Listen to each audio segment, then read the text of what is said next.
Ser santos es ser reflejo del amor. Dios es amor y ama siempre. Presentamos Santo Debo Ser. Recorramos juntos el camino a la santidad al que hemos sido llamados. Escúchanos y conoce más sobre la vida en el espíritu de santidad. Hoy quiero compartir no la reflexión sobre un texto tomado de las Sagradas Escrituras como tal, sino ir hablando, comentando un libro muy popular dentro de la literatura espiritual y que es muy necesario que nosotros como cristianos meditemos. Me refiero al libro conocido como La Imitación de Cristo, de Santo Tomás Kempis. Kempis era un hombre que en su tiempo, estamos hablando ya por el siglo XIV, buscaba también ser partícipe de esta reforma en la Iglesia, pero no al estilo de Martín Lutero, sino que él decía, es necesario para reformar la Iglesia, primero reformarse uno mismo, porque ciertamente esto es una actitud muy común entre nosotros. Queremos que las cosas a nuestro alrededor cambien, queremos que el otro cambien, que mi padre sea diferente, que mi esposa sea distinta, que mis hijos sean diferentes, pero yo no quiero cambiar. Y esto suele suceder. De hecho, yo compartí una vez a través de los medios una imagen donde un hombre parado en un púlpito preguntaba a una multitud, ¿cuántos quieren cambio? Todos levantaban las manos, todos quieren cambio. Y después preguntaba en una segunda imagen, ¿cuántos quieren cambiar? Y nadie levantaba la mano. Es decir, todo el mundo queremos un cambio desde afuera, desde el exterior, pero no buscamos un cambio interno. El cambiarme yo, ser distinto yo, tener otra mentalidad, tener otra forma de hablar, otra forma de actuar. Esto es lo que debemos procurar. Entonces decía Tomás de Kempis que era necesario para reformar realmente la Iglesia la reforma del individuo, que se reformara uno mismo, el cambio de actitud, la conversión de vida hacia el Señor. Para ello, él escribe en distintos momentos de su vida este libro, que es una colección de 4 libros realmente, en los cuales se va relatando todo un proceso que cada vez te lleva más perfectamente a la imitación de Cristo, porque ahí es donde está el secreto. El secreto para ser un verdadero cristiano, digno de ese nombre, es la imitación lo más perfecta posible de la vida y obra de nuestro Señor Jesucristo. Entonces, queridos hermanos, quiero compartir con ustedes la meditación del libro primero, que se titula Consejos útiles para llevar una vida espiritual, en su primer capítulo, la imitación de Cristo y desprecio de las vanidades del mundo, y empezar a partir de ahí a tocar distintos temas de este libro, que es una obra maestra, una joya espiritual de la vida de fe católica. De hecho, este libro nos cuenta su historia, tiene más de 3.160 ediciones en el mundo. Después de las Sagradas Escrituras, es el libro que más ediciones tiene. Se imaginarán ustedes la capital importancia de un texto como este. Como les decía, joya de la literatura espiritual cristiana católica. Hermoso este texto. Ha sido el libro de cabecera de muchos santos. Le ha ayudado a muchos santos en su proceso de conversión y de seguimiento de nuestro Señor Jesucristo. Por ejemplo, San Ignacio de Loyola, San Juan Bosco.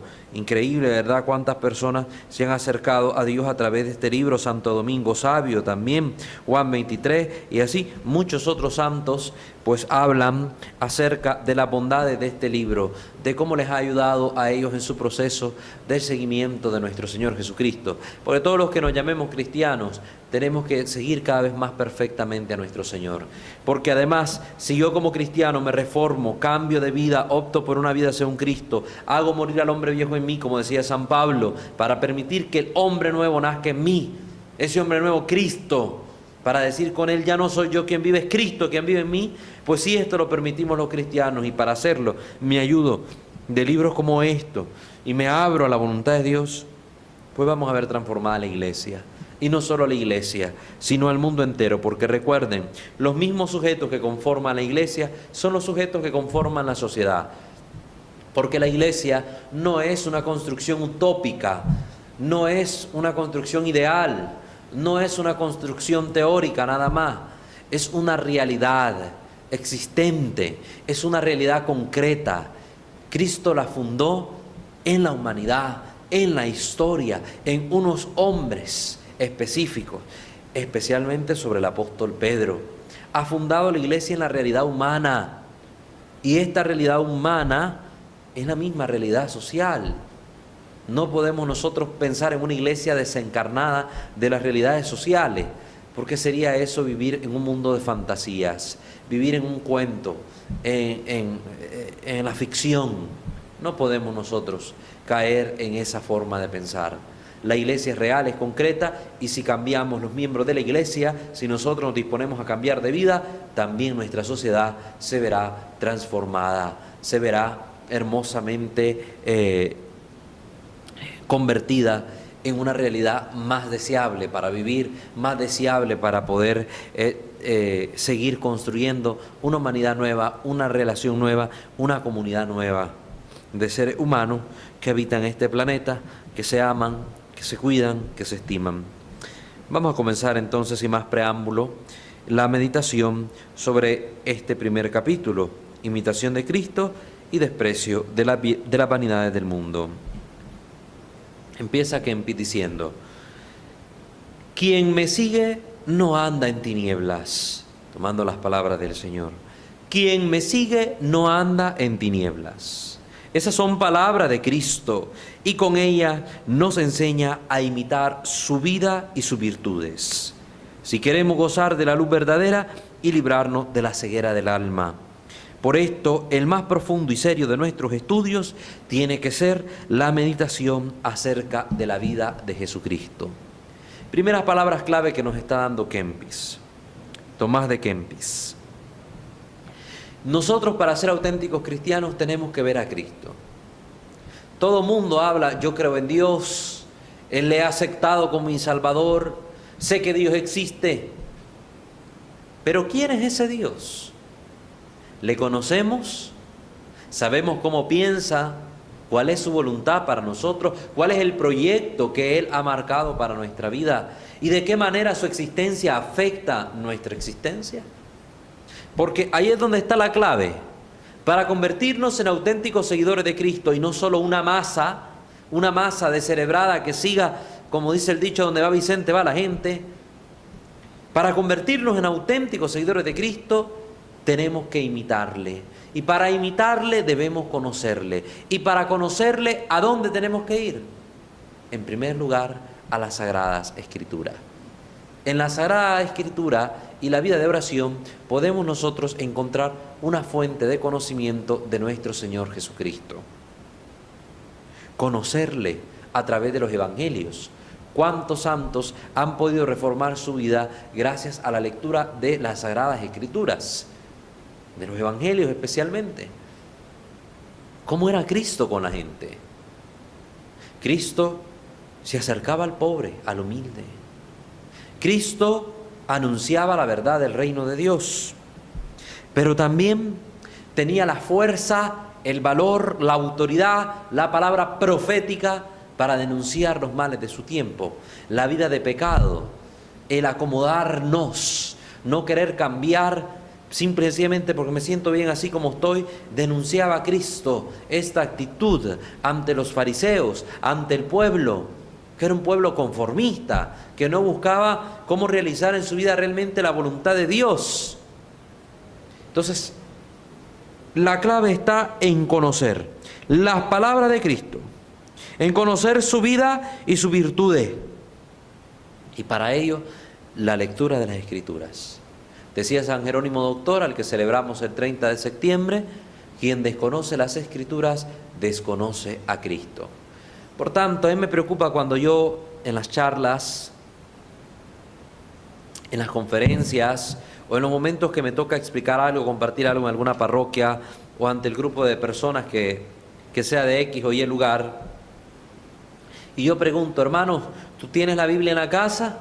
¿Tienes tu Biblia? Y me encuentro muchas personas que no tienen Biblia, que no tienen la Escritura. Pueden gastarse hasta 300 pesos en una semana para meterle recargas al teléfono, o estar clavado en un ciber, o estar haciendo otras cosas, pero no tienen dinero para comprarse una Biblia. Y ahora no hay excusa.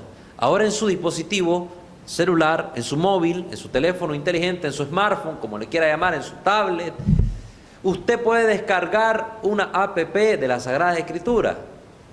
Usted descarga una aplicación con las Sagradas Escrituras en digital y puede tener siempre al alcance de su mano la Biblia. Lo que pasa es que no nos interesa. Si realmente nos llamáramos cristianos y nos preocupáramos por serlo, nuestro primer punto de preocupación en la vida debería ser agradar a Dios, conocer a Dios, amar a Dios, servir a Dios. Y desgraciadamente es lo que menos hacemos. Y del otro tanto por ciento que me responde que sí tiene Biblia en su casa, desgraciadamente me terminan diciendo la tenemos de adorno.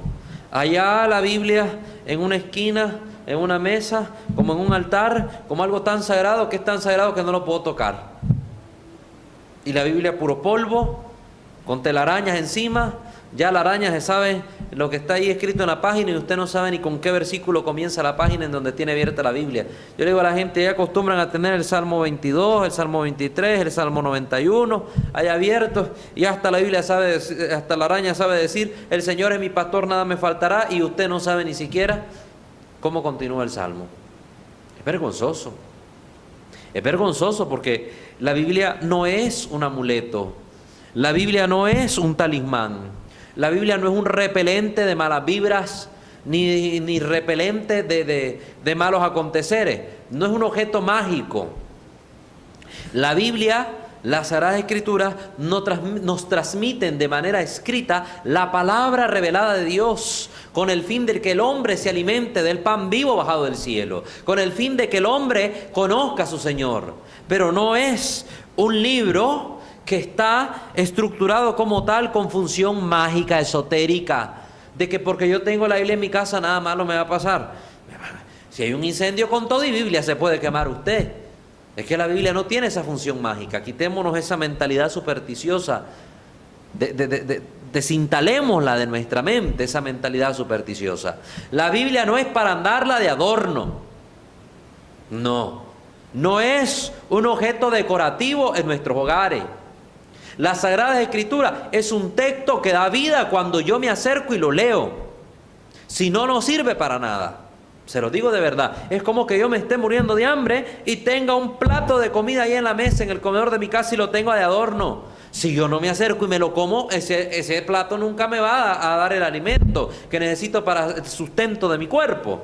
Yo debo ir y devorarlo para poder hacer que en mi cuerpo se genere nueva energía gracias al alimento ingerido. Lo mismo pasa con la Biblia. La Biblia es palabra de Dios que alimenta el alma, el corazón, la mente de los hombres en la medida en que los hombres se disponen a tomarla entre sus manos y leerla y hacer la vida en su vida.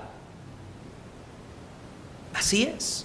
Como el oro. ¿De qué me sirve el oro enterrado si yo no sé dónde está el oro? El oro no vale nada si está enterrado, si no lo ocupo. Empieza a valer para mí cuando yo lo encuentro y ocupo ese tesoro para lo que necesito. Ahí tiene un valor, pero escondido, sin saber de su existencia, aunque aquí esté lleno de oro, no me sirve para nada. Debo conocerle, igual la Escritura, igual Dios. Yo a Dios no le puedo amar, no le puedo servir, no lo puedo adorar si yo no lo conozco. Por eso es que hay muchos cristianos viviendo una vida incoherente, una vida que es despreciable, una vida muchas veces que es irracional incluso. A mí me da una vergüenza tremenda cuando estos cristianos modernos, cantantes modernos, se llaman cristianos y le cantan al mundo, al sexo, a la droga. Pura basura es el contenido de las letras de sus canciones.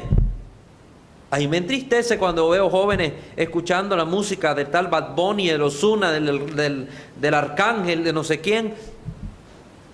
¿Han escuchado ustedes con detenimiento el contenido de las palabras expresadas por esas personas?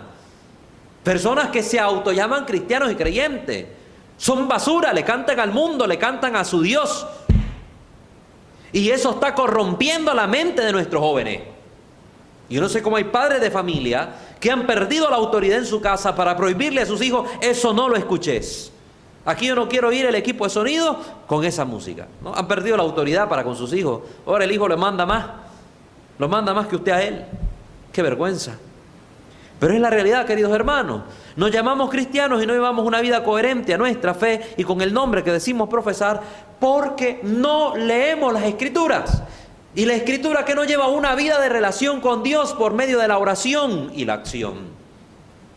La Escritura me abre el corazón y la mente y me dispone al diálogo amoroso con Dios. Y así yo le hablo a Dios cuando oro y le escucho a Él cuando leo las Escrituras. ¡Qué hermoso! Mucha gente dice, es que Dios no me responde cuando le oro. Vaya a las Sagradas Escrituras, tome el texto en sus manos y va a ver qué respuestas más maravillosas Dios les tiene que decir. Lo que pasa es que como que en la Biblia, no sé, tuviera algo que le da miedo. Hay que inventar, no sé qué nombre le podemos poner a esa fobia. Bibliofobia o qué cosa, no sé qué nombre le podemos poner. Es un temor a acercarme a las Escrituras. Me da un repelo de una cosa. ¿Qué pasa? ¿Saben qué? El enemigo. El demonio no quiere que toques la Biblia. Te hace pensar así, es que la Biblia es tan sagrada que no la puedo tocar. Mentira. Esas son mentiras del demonio. Soy tan pecador que no puedo ir a la iglesia porque si voy se cae. Mentiras del diablo. Que no te quieren dejar acercarte a Dios porque en Él encuentras la fuente de tu salud, de tu liberación, de tu paz interior y del perdón de tus pecados para la salvación de tu alma. El demonio te quiere tener siempre en las manos engañado. No lo permitas. No lo permitas. Discúlpeme que me salte un poco, pero es que es la realidad. A veces es necesario que se nos digan estas cosas. A veces es necesario oír que alguien nos las diga. Porque si no, caemos en ese estado, estamos como así. Todos impasivos. Todos como adormecidos. No, tenemos que actuar y cambiar. La enseñanza de Jesucristo, continúa Tomás de Kempis, son superiores a todas las enseñanzas de los santos y de los sabios. Y el que sea guiado por el Espíritu encontrará en ellas un maná escondido. La riqueza de las palabras de Cristo y de la enseñanza que el Señor nos dejó, más que con sus palabras, con su vida misma, hasta el punto de entregarla por amor a nosotros en el sacrificio de la cruz, es para nosotros una riqueza insondable de conocimiento y de sabiduría. Pero yo no puedo descubrirla si no tengo el Espíritu de Cristo. Yo tengo que ser guiado por el Espíritu Santo para poder descubrir esa riqueza insondable. Entonces, hermanos, ¿qué es lo primero que debemos hacer cuando vayamos a leer la Escritura? A pedir la gracia del Espíritu Santo. A eso tenemos que ir. Primero, dame, Señor Espíritu Santo, la gracia de poder comprender, de poder entender, de poder abrirme a lo que Dios tiene que decirme. Ilumíname para que el encuentro con Cristo sea el encuentro vivo y real. Y ese Espíritu de Cristo es el mismo Espíritu que anima a la Iglesia católica, a la Iglesia fundada por Cristo, porque la Iglesia, dice la Escritura, es el cuerpo místico de Cristo. Por tanto, Cristo es la cabeza y nosotros somos sus miembros. Y si la cabeza está empapada del Espíritu Santo, como dice el profeta Isaías, el Espíritu del Señor está sobre mí. Y como se vio en el río Jordán cuando Jesús se bautizó, descender el Espíritu Santo sobre él. Si está sobre la cabeza, está sobre todo el cuerpo. Y el cuerpo de Cristo es la iglesia. Y si yo quiero entender las enseñanzas de Cristo, debo tener el Espíritu de Cristo. Debo estar en la iglesia de Cristo. Yo no puedo conocerle, amarle y servirle y adorarle si yo no estoy en la iglesia de Cristo. Que eso se me grabe también. Porque no nos tiremos el cuentecito. No nos creamos el cuentecito de que a Dios se le adora en cualquier parte y en todos lados. No, dijo Jesús, se le adora en espíritu y en verdad. ¿Y en qué espíritu? En el Espíritu Santo que anima a la iglesia. ¿Y en verdad en cuál verdad? En la verdad que Cristo reveló a la Santa Madre Iglesia. En ningún otro lado, en ninguna otra cosa. No nos estemos creyendo el cuento, excusando nuestros pensamientos, excusando nuestra forma de vida, en decir, no, es que desde aquí yo puedo adorar a Dios. Dios me escucha donde esté. Son engaños del maligno. Dios es omnipotente, ¿cierto? Te puede escuchar si estás debajo de un palo de mango, como si estás en el último hoyo de la tierra. Es verdad. Es verdad que Él te puede escuchar. Pero de ahí que te responda a tu oración, son otros 100 pesos. Porque si no le buscas, si no acomodas tu vida, ¿de qué sirve? Como leí una frase hace poco, no le pidas a Dios que guíe tus pasos, si no estás dispuesto a mover tus pies. Es la verdad. No le pides a Dios que guíe tus pasos si no estás dispuesto a mover los pies. Hay que cambiar, hay que buscar a Dios, hay que hacer algo. Dejemos de estar ahí sentaditos en nuestra vida cómoda como la tenemos, a como la hemos llevado. No importa si tenés 70 años, si me estás viendo y has llevado tu vida a tu manera, todavía te queda un resto de vida para poder cambiar y hacer la voluntad de Dios. No te quedes acomodado a esa vida mal vivida, que esa vida te va a arrastrar al infierno. Cambia, cambia. Tú puedes cambiar. Dios te dará su gracia para que cambie. Solo no puede, es verdad. Tú ya lo has comprobado. Si has querido dar un paso, tú solito con tu propia fuerza no has podido hacer nada. Siempre fracasas. Pero si vos te vas a tomar de la mano de Dios y te agarrás de su mano, Él no te suelta. Él no te suelta y te dará todas las gracias necesarias para que tú te levantes, para que tú sigas adelante y luches sobre todo contra ti mismo. Porque es lo que estamos diciendo aquí. Porque antes de querer luchar contra el mundo para cambiarlo, lucha contra ti mismo para cambiarte a ti en primer lugar. Cambia tú primero y todo lo demás cambiará después. El cambio empieza por uno, hermanos. El cambio empieza por uno. No querramos cambiar el mundo si no estoy dispuesto también a cambiar yo mismo. Pero sucede, continúa Tomás, que muchos, aunque oyen y leen con frecuencia el Evangelio, sienten poca gana de practicarlo, porque les falta el Espíritu de Cristo, lo que estamos hablando. Le falta el Espíritu de Cristo. Sin el Espíritu de Cristo, la misma Escritura se convierte para mí en algo pesado y difícil, algo incomprensible. Recuerdo el pasaje, si no estoy mal, de los Hechos de los Apóstoles, cuando iba aquel pagano leyendo las Escrituras, el libro del profeta Isaías, si no estoy mal, y se encuentra con Felipe, y le dice, con Felipe creo que era, y le dice, ¿entiendes lo que lees? No, le dice, ¿cómo voy a entender si nadie me lo explica? Y se puso él a explicarle lo que decía en las Sagradas Escrituras. Es necesario también, nos enseña este pasaje, no solo leer por nuestra cuenta, sino dejarnos guiar por el magisterio de la Iglesia, las personas autorizadas, los obispos, sucesores de los apóstoles, que nos transmiten a nosotros la enseñanza adecuada sobre quién es Cristo, sobre el contenido de las Sagradas Escrituras, para que así nosotros podamos en nuestra vida conducirnos según Dios y no según nuestro propio capricho, porque mucha gente lee la Biblia y la interpreta a su manera, según su capricho, y hace que los textos bíblicos digan algo que no dicen. Los acomodan a su vida en vez de acomodar su vida a lo que la palabra de Dios dice. La manipulación de la Sagrada Escritura, que esto ya sabemos y estamos enterados. Ejemplos tenemos a montón en las calles, en las sectas protestantes y en otros lados, donde la Escritura es manipulada al favor del mejor postor, de aquel que lo predica, de aquel que lo dice, cada quien a su manera. No, hay que acomodar la vida de uno a la voluntad de Dios expresada y revelada en las Sagradas Escrituras, pero no hacer al revés, no tratar de hacer que a fuerza encaje los textos sagrados con mi vida. No.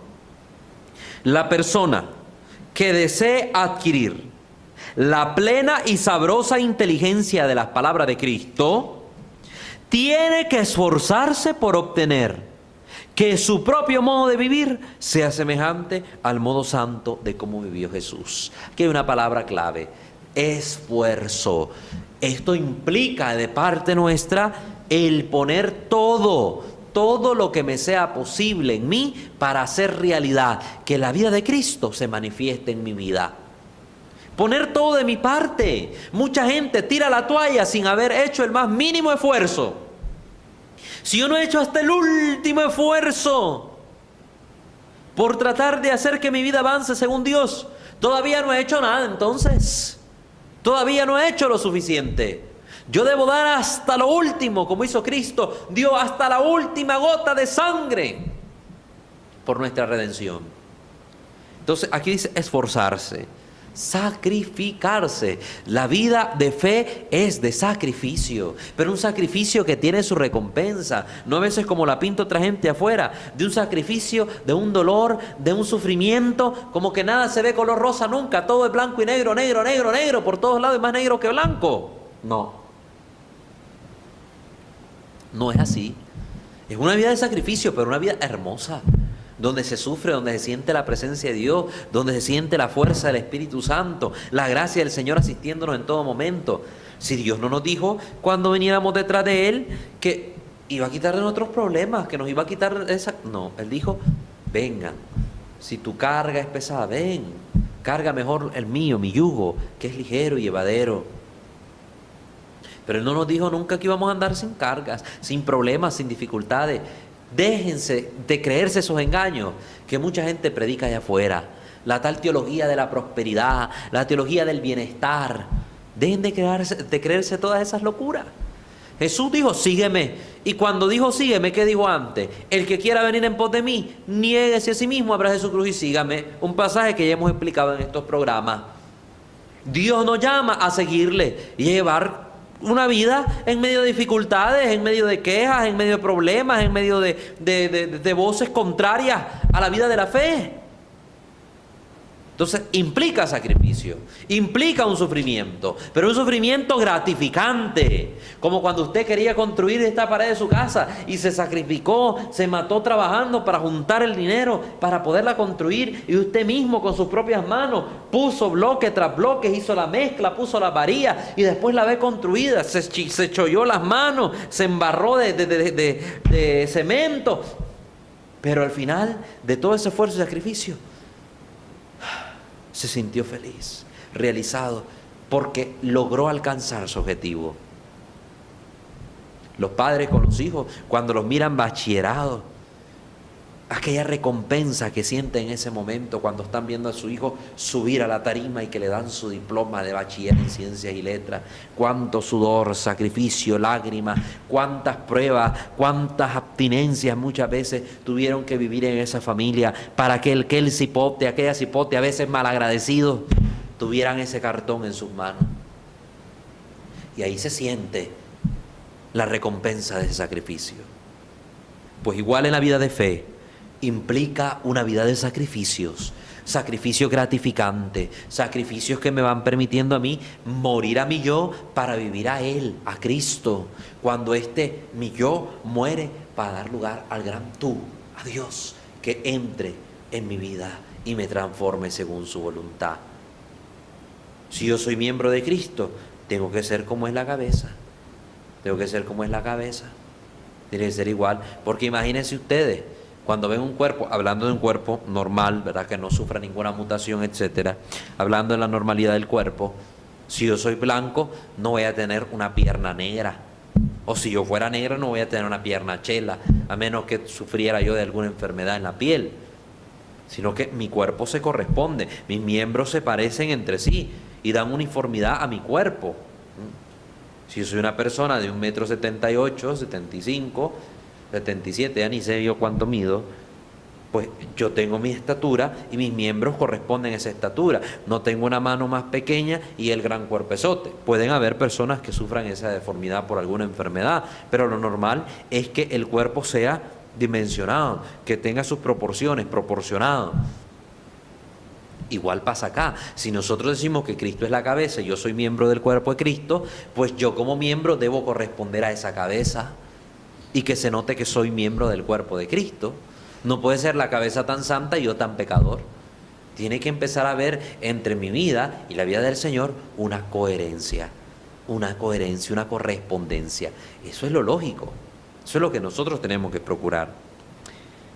Continúa Tomás diciendo: ¿de qué te sirve hablar profundamente acerca de la Trinidad si por vivir sin humildad desagradas a la misma Trinidad? ¿Qué pregunta más bella nos hace Tomás de Kempis?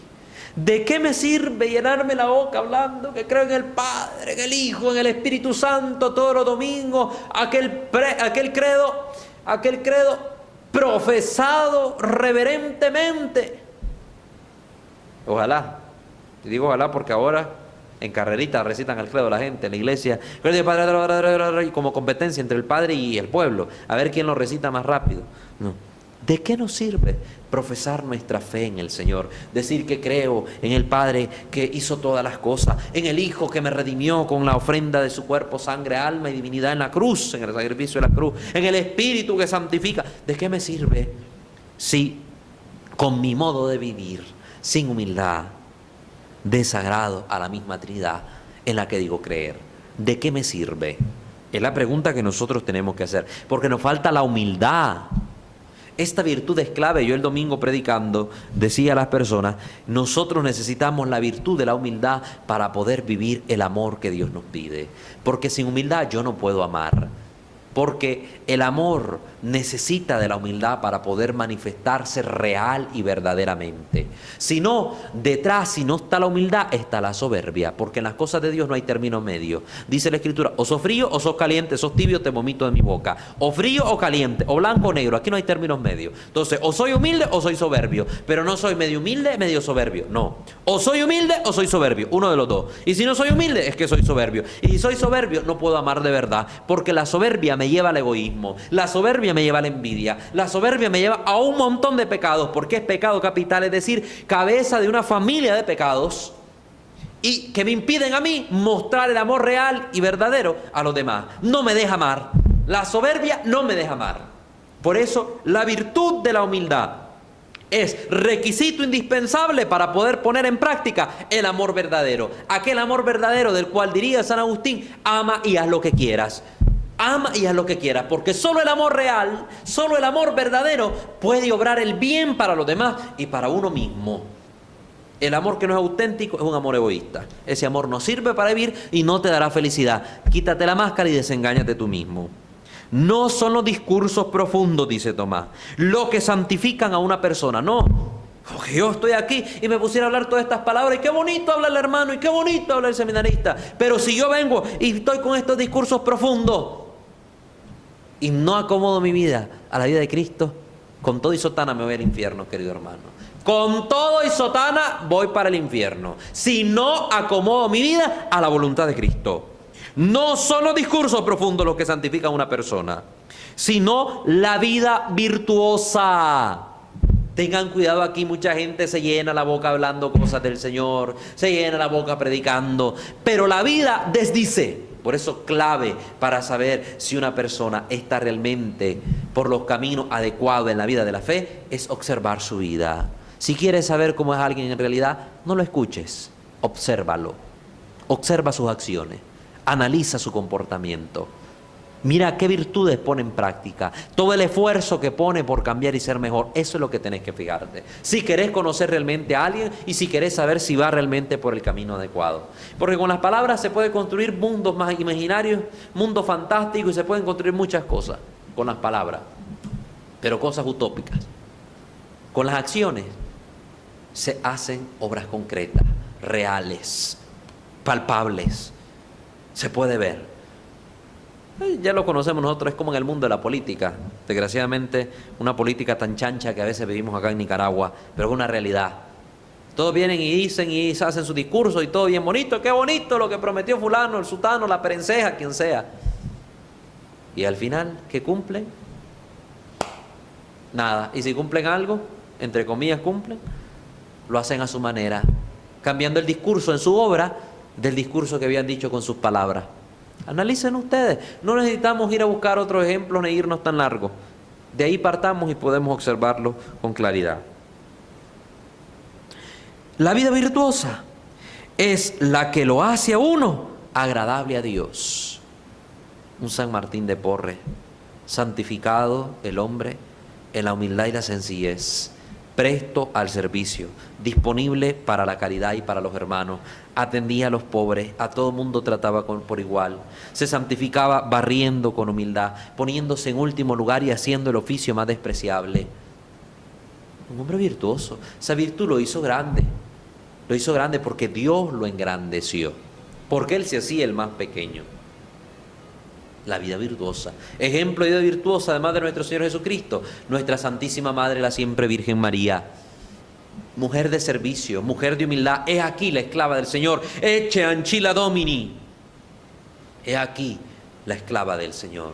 Se hacía la más pequeña, sirvió a su hijo, lo crió lo amamantó, lo educó en la fe del pueblo de Israel.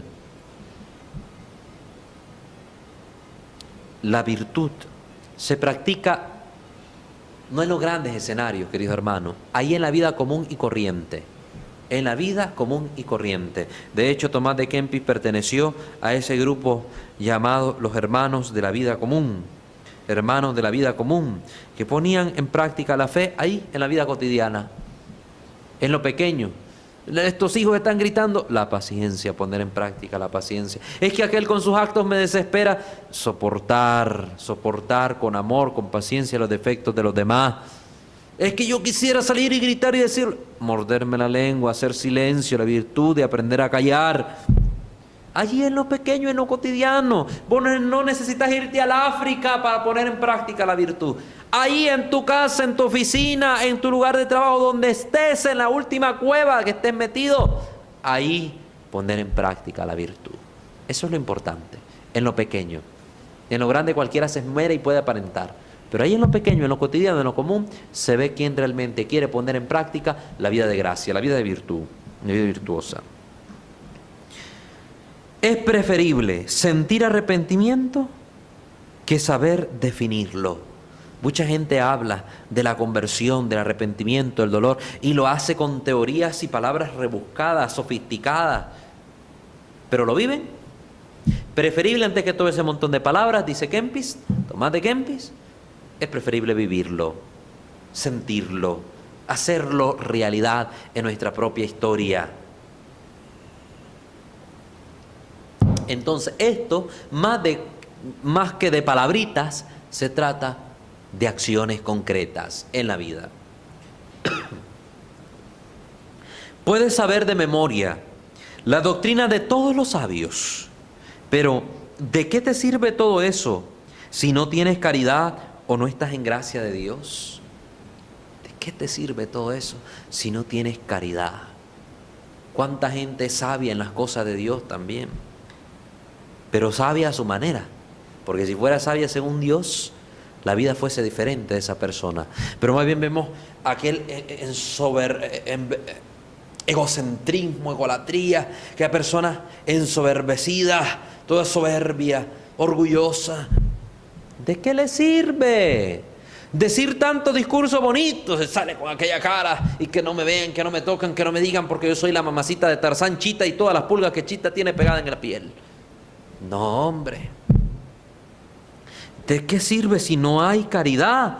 Por eso hemos hablado del amor. Si yo todo esto que estoy hablando aquí, si yo todo esto que yo lea en la Biblia sobre la vida de Jesús, sobre las virtudes de Jesús, si todo eso que le pidió el Espíritu Santo que me dé, yo no lo pongo en práctica por medio del amor, no me sirve de nada. San Pablo lo expresa en la primera carta a los Corintios. Si yo no tengo amor, nada soy, decía. Sería como una hueca campana que resuena, pero no hay nada. De nada me serviría entregar mi cuerpo a la llama, dice, si yo no tengo amor, no me sirve de nada. El amor es comprensivo, el amor es servicial, el amor perdona todo, el amor todo lo da, el amor no es envidioso. Lean la Escritura y vean cuáles son las cualidades del amor. En ese hermoso himno al amor de San Pablo, el apóstol, en la primera carta a los Corintios.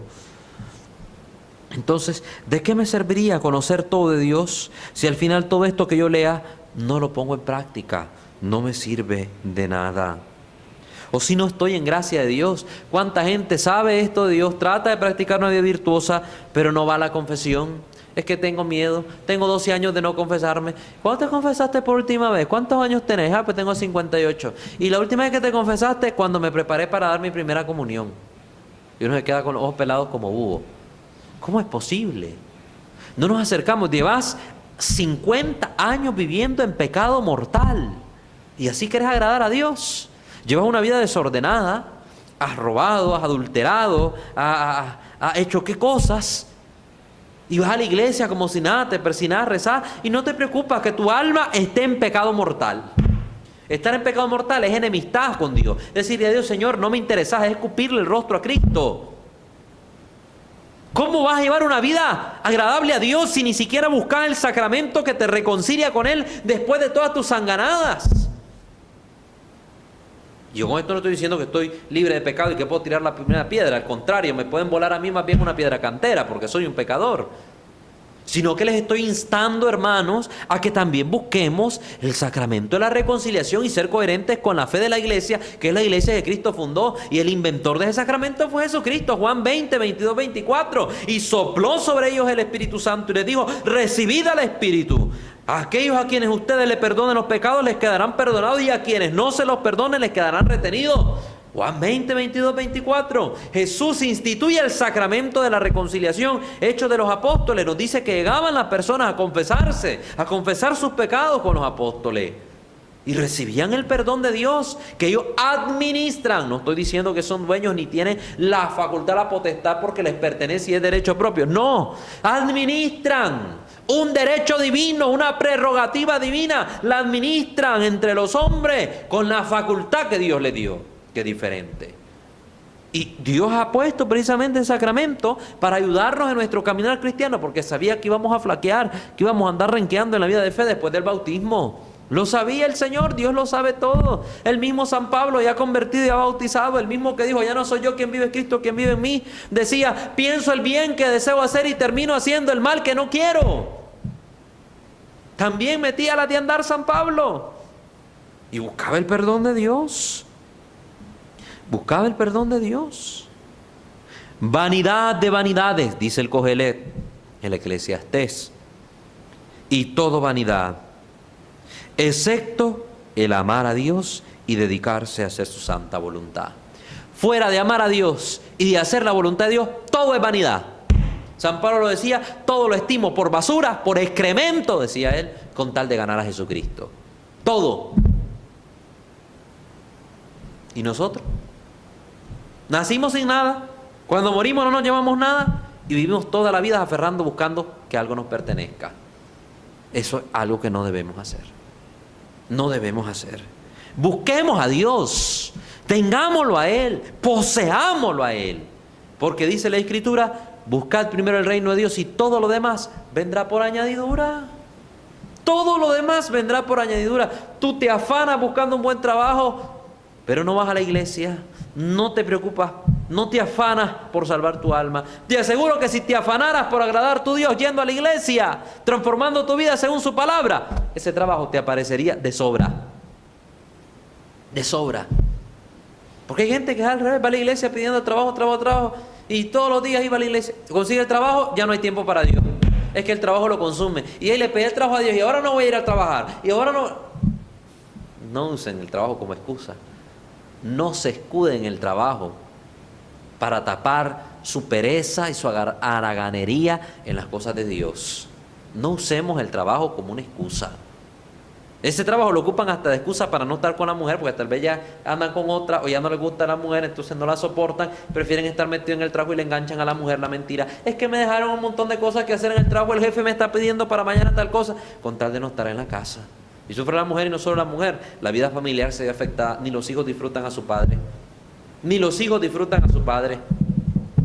Yo, por culpa del trabajo, muy poco disfruté a mi padre. Se los puedo decir, muy poco lo he disfrutado. Porque el trabajo nunca le daba tiempo para estar con nosotros. Y cuando estaban, eran momentitos muy cortos, desgraciadamente. Ojalá la historia hubiera sido otra. Pero bueno, Dios de nuestra historia se sirve para forjar y ser lo que nosotros somos. Esta es la sabiduría suprema. Buscar el reino de los cielos y su santidad. Todo lo demás vendrá por añadidura. Lo hemos mencionado, que la Escritura lo dice. Vanidad de vanidades. Dedicarse a buscar riquezas que se acaban. Que el moho las corroe y los ladrones las roban. Sabiendo que no podemos servir al mismo tiempo a Dios y a las riquezas. Lo dijo Jesús. Aquellos hermanos que se llenan la boca diciendo los católicos son idólatras por las imágenes y que no saben la diferencia entre una imagen y un ídolo. Deberían leer lo que dice la Escritura. Jesús pone como ídolo de este mundo al dinero, al Dios dinero. No se puede servir a Dios y a Dios dinero, lo dijo Jesucristo. Y muchas veces esta gente que se llena la boca atacándonos de idólatras sirven postrados a los pies al Dios dinero, pidiendo dinero para todo. Ni una oración pueden hacer si no cobran por la oración. ¡Qué desgracia! Desgraciados, literalmente. Decir sin la gracia, no tienen la gracia. No podemos adorar a Dios y al dinero. No podemos poner en igualdad de plano a Dios y las otras cosas del mundo. Todo lo demás cae por debajo de Dios. Ni el diablo, ni siquiera los satanistas que adoran al diablo, ni el diablo está a la altura de Dios, porque el diablo es una criatura angélica que por la soberbia llegó a odiar a Dios y se demonizó, se convirtió en demonio. Pero es una criatura. El demonio no le llega ni a los talones a nuestro Señor. Ni a los talones a nuestro Señor. Qué difícil es que los que se apegan a las riquezas entren en el reino de los cielos, dijo Jesús. Más fácil es hacer entrar un camello por el ojo de una aguja que un rico entre al reino de los cielos. ¿Por qué? No es porque Dios no le quiera abrir las puertas a los que tienen el montón de plata, sino porque los que tienen el montón de plata se están cerrando la puerta a sí mismos con sus actitudes y su proceder. Si Dios les ha puesto tanto en las manos, piensen que no es todo para ustedes, sino que es para que administren esos bienes en favor de la comunidad de sus hermanos. Imagínense cómo me voy a sentir yo bien comiéndome un plato aquí, mi pollito y todo, y teniendo al lado a mi vecino muriéndose de hambre, que tiene 3 chihuines y llevan 2 días sin comer, pudiendo yo compartir. Pero es que si yo comparto se me gasta. Pues si todo se va a gastar, y al final ¿qué te vas a llevar cuando te entierren? Te vas a llevar el carro, último modelo, el carro del año, te vas a llevar la mansión de 4 pisos. Ni en la mansión te van a enterrar siquiera. Allá al mismo hoyo donde van a enterrar a todo el mundo, ahí vas a ir a quedar. Al mismo hoyo. Es más fácil que un camello pase por el ojo de una aguja que un rico entre al reino de los cielos. Lucas 18:24 en la Sagrada Escritura. Vanidad de vanidades. Vivir aspirando a honores y a ser elevado a las altas posiciones. Recuerden lo que dice la Biblia: el que se enorgullece será humillado. ¿Cuánta gente se esfuerza y anda ahí serruchándole el piso en los trabajos a los compañeros por llegar a ser jefe? ¿Qué es eso? ¿Qué es eso? ¿Para qué un honor? ¿Para qué el señor fulano de tal, doña fulana de tal, don fulano? Y que por favor el apellido bien mencionado, porque ni quiera Dios pecado mortal si le dicen mal el apellido. Quítense eso de la cabeza. Si tu Dios que se encarnó, nos decía la lectura del domingo, tomada la carta a los Filipenses, se rebajó, se hizo uno de tanto y se hizo pasar por esclavo con tal de salvarlo. Y si Él, siendo Dios, no quiso hacerse acreedor de lo que su atributo divino le hacía merecedor de los halagos y la adoración, sino que se hizo pasar por uno de tanto, ¿quién eres tú para ponerte ahí como la gran cosa? ¿Quién eres tú? Nada hagan con espíritu de rivalidad y presunción, decía la lectura, la segunda lectura de este domingo que hemos leído. Nada. Entonces, ¿para qué andar de presumido? ¿De qué presumís? Le decía a la gente. Del carro que andás, que es el carro del último año. El próximo año ya será carro del año pasado. De la mujer, que la gran mujerona que anda allí, el hombre anda con 10, 4 mujeres. Hoy la gran belleza que tenés, mañana será una vieja chintana. Somos imperfectos. ¿De qué presumís? Tú mismo, de tu fuerza. Hoy tenés el vigor de la juventud. Mañana serás un anciano decrépito tal vez. Entonces, ¿de qué presumimos si todo esto es efímero, si acaba es imperfecto? Presumamos de Dios que es eterno y que le tenemos en el corazón. De eso sí, si es que logramos hacer que entre en nuestra vida, si nos disponemos a que Él entre. Vanidad de vanidades, dejarse arrastrar por las pasiones de la carne, buscando placeres por los cuales después se recibirán castigo. Para todo el que hace el mal, angustia y tristeza vendrán, dice la carta a los Romanos, capítulo 2. Quien sigue los deseos de la carne solo cosecha corrupción, en Gálatas 6:8. Igual, hermano, nos dejamos arrastrar por las pasiones. ¿Cuánta gente vio hoy la cultura hedonista, el placer, la pornografía? Hoy el modelaje, ya no es el modelaje, hoy lo que se está vendiendo es carne cada vez que hacen pasarelas ahí. ¡Qué terrible! Y estamos dejándonos seducir por estas ideologías de género de hoy en día. ¡Cuidado! Quien sigue los deseos de la carne solo cosecha corrupciones y perdición. Y se recibirán castigos terribles. No meditamos en esto, porque no, es que ahora es derecho a que me digan mujer si yo soy hombre, pero que me digan mujer, que me digan señorita. ¿Qué es eso? Se ha perdido la lógica de la razón natural. Hemos tirado por suelo los presupuestos científicos de la biología. ¿Qué ha pasado? Estamos mal en el mundo porque hemos desechado a Dios. Vanidad de vanidades, preocuparse más porque la vida sea larga que porque sea santamente vivida. ¿De qué me sirve de cumplir 100 años? Si esos 100 años los desperdicié en el mundo, en vagancia, en una vida contraria a la ley de Dios. No, mejor procurarme porque mi vida sea bien vivida, aunque sean 10, 15 años los que viven la vida. Santo Domingo Sabio murió joven, Santa Teresita del Niño Jesús murió joven, Santa Bernardita de Subirú murieron joven, pero una vida llena y plena, satisfecha, porque hacía en ella la voluntad de Dios. Vanidad de vanidades, preocuparme solamente de la vida presente sin hacer provisiones para la vida futura de la eternidad. Mucha gente vive arrojada en el hoy, en el hoy, en el hoy, y está bien que vivamos en el presente, pero viviendo un presente sabiendo que mañana hay algo que nos aguarda. ¿Y qué es? Dependerá de lo que hagamos hoy. ¿Será el cielo prometido o será el infierno tan temido? ¿Cuál de las dos cosas? Eso lo preparo yo con los actos que hago hoy y con las cosas que decido hacer hoy. Por eso hay que vivir en el presente, pero saber qué cosas debo hacer hoy, para que cuando el día de mañana venga el momento del juicio, pueda entrar en el reino de los cielos. Vanidad de vanidades, apegar el corazón a lo que se acaba tan pronto y no preocuparse por conseguir el cielo, donde los goces serán eternos. Recuerda con frecuencia, dice Santo Tomás Kempis, ni el ojo se sacia de ver, ni el oído de oír. Cuidado con los sentidos. Por lo tanto, empeñate por no apegar tu corazón a los bienes visibles y pasajeros de este mundo, sino a los bienes invisibles y eternos, pues los que se dejan dominar por sus sentidos manchan su conciencia y pierden la gracia de Dios. Y termina diciendo él, ¿y de qué le sirve a una persona ganar todo el mundo entero si se pierde a sí mismo? Esa es la reflexión que nos dice hoy Tomás de Kempis. ¿De qué le sirve al mundo? ¿De qué le sirve al hombre ganar el mundo entero si se pierde a sí mismo?